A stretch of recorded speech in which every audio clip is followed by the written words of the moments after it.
வரைக்கும் எத்தனையோ case deal பண்ணிருக்கேன். But this is something peculiar.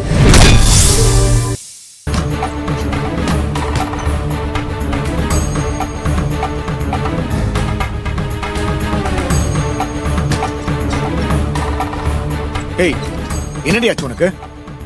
இப்ப எதுக்கு நீ அங்க இருந்து விறுவிறு வந்து கதவை சாத்துன? என்ன பிரச்சனை உனக்கு? அங்க தேவியோட பிரச்சனையை சரி பண்ணணும்னு பேசிக்கிட்டு இருக்கப்போ நீ பாட்டுக்கு வந்து கதவை டொம்முன்னு சாத்துற. எல்லாரும் என்ன நினைப்பாங்க? ஏங்க, அவங்க என்ன வேணா நினைச்சுக்கிட்டுங்க, எனக்கு அதை பத்தி கவலை கிடையாது. கவலை இல்லையா? அதுக்குள்ள என்னடி ஆச்சு உனக்கு? நல்லா தானே இருந்த. ஏய், இப்போ உனக்கு என்ன கோவண்டி? ஏய், உன்னை தாண்டி கேக்குறேன், வாயை திறந்து பதில் சொல்லு. இப்ப நான் என்ன சொல்லணும்னு நினைக்கிறீங்க? இப்ப எதுக்கு நீ கோவமா உள்ள வந்த? அதுக்கான காரணம் சொல்லு. கோவப்படாம என்ன பண்ண சொல்றீங்க? என்ன உங்களுக்கு சம்மந்தம் இல்லாத விஷயத்துல நீங்க தேவையில்லாம தலையிடுறீங்களோன்னு எனக்கு தோணுது. அதாங்கிறது கிளம்பி வந்துட்டேன். போதுமா? தேவையில்லாத விஷயமா? எது தேவையில்லாத விஷயம்ன்ற? அங்க என்ன விஷயம் பேசிட்டு இருந்தீங்களோ அதத்தான் சொல்றேன். எதை சொல்ற? தேவியோட வாழ்க்கைக்காக விக்னேஷ் மாப்பிள்ளை கிட்ட பேச போறேன்னு சொன்னேனே, அத சொல்றியா? ஆமா ஆமா, நீங்க எதுக்கு தேவையில்லாம தேவி விக்னேஷ் விஷயத்துல மூக்க நுழைச்சிட்டு இருக்கீங்க? மூக்க நுழைக்கிறனா? என்னடி பேசிக்கிட்டு இருக்க? தேவி என் தங்கச்சி. அவ வாழ்க்கையில ஒரு பிரச்சனைனா ஒரு அண்ணனா முன்ன நின்னு நானா தீர்த்து வைக்கணும். அதான் நேர்ல பார்த்து மாப்பிள்ளை கிட்ட பேசுறேன்னு சொன்னேன். அதுல என்ன நீ குத்தம் கண்டுபிடிச்ச? ஆமா, நீங்க நேர்ல போனதும் வாங்க மாப்பிள வாங்க மச்சான்னு உங்களை கூப்பிட்டு வச்சு சகல மரியாதையும் கொடுத்து வீட்ல உட்கார வச்சு பேச போறாங்களா என்ன? இல்ல நீங்க சொல்றதை கேட்டு நாளைக்கே விக்னேஷ் வந்து தேவி கூட சேர்ந்து வாழ்றேன்னு சொல்லி அவளை கூட்டிட்டு போறாரா என்ன? இல்லல்ல, நீங்க போனாலே வாய்க்கு வந்தபடிதான் பேச போறாங்க. உங்களை அசிங்கப்படுத்துறதா உங்களுக்கு வேலையா போச்சு. ஏன் அன்னைக்கு அம்மாவும் பிள்ளையும் வீட்டுக்குள்ள வந்து உங்களை அசிங்கப்படுத்தல? அதெல்லாம் மறந்துட்டீங்களா? உங்களை ஒரு மனுஷனா கூட மதிக்காம அவ்வளவு அவமானப்படுத்தினாங்க.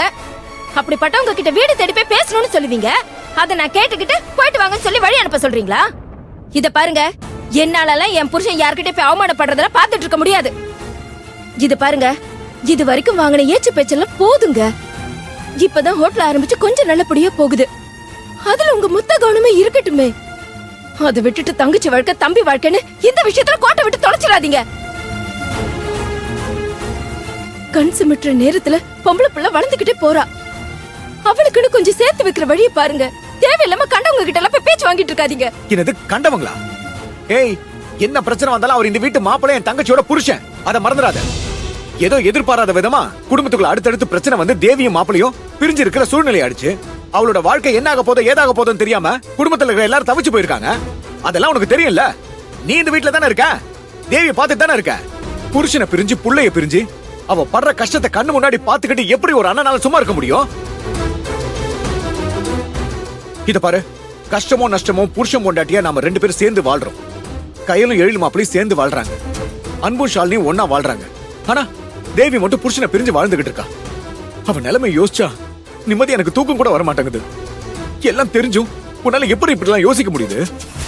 அவ நிலைமையை புரிஞ்சுக்கிட்டு அவளை எப்படி சேர்த்து வைக்கிறதுன்னு யோசிக்காம ஏன்டி இப்படி எல்லாம் யோசிக்கிற? இத பாருங்க, இது வரைக்கும் இந்த வீட்ல இருக்கிறவங்க ஒவ்வொருத்தரும் ஒவ்வொரு தடவையும் அவங்க கால்ல விழாத குறைய போய் கெஞ்சிட்டு தானே இருக்கோம். என்ன இது வரைக்கும் மாறிடுச்சு? நாம சொல்றத அவங்க காது கொடுத்து கூட கேட்க கூட தயாரா இல்ல. இந்த குடும்பத்தையும் அவங்க மதிக்கவே மாட்டேங்கிறாங்க. திரும்ப திரும்ப அவங்க கிட்ட பேசுறேன்னு போய் அசிங்கப்படாம உங்க வேலையை பாருங்கன்னு தானே சொல்லிட்டு இருக்கேன். ஏய், அதுக்கு தான் ஒரு தடவை பேசிட்டோம், அவங்க கேட்கல.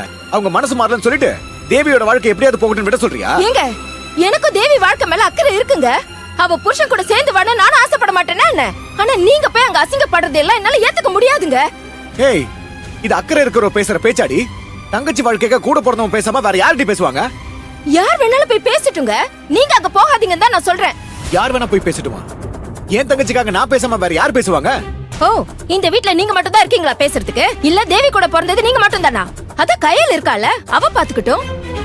இத்தனை நாள எல்லா விஷயத்தையும் அவ தானே பாத்துக்கிட்டா, இதுக்கப்புறமா அவளே பாத்துக்கிட்டுமே. ஏய், என்னடி அறிவு கெட்டத்தனமா பேசிக்கிட்டு இருக்க? எல்லா பிரச்சனையும் கையில எடுத்து பாத்துக்க முடியுமா? அப்ப மூத்தவன் நான் எதுக்கு இருக்கேன்? பிரச்சனை வரும்போது ஒதுங்கி நின்னுட்டு சந்தோஷம் வரும்போது கூட இருக்கிறதா? ச்சே, எப்படி இவ்வளவு கேவலமா யோசிக்க முடியுது உன்னால? நடுவுல கொஞ்ச நாள் நல்லா தானே இருந்த, அதுக்குள்ள என்னாச்சு உனக்கு? ஏன்டி இப்படி மாறின?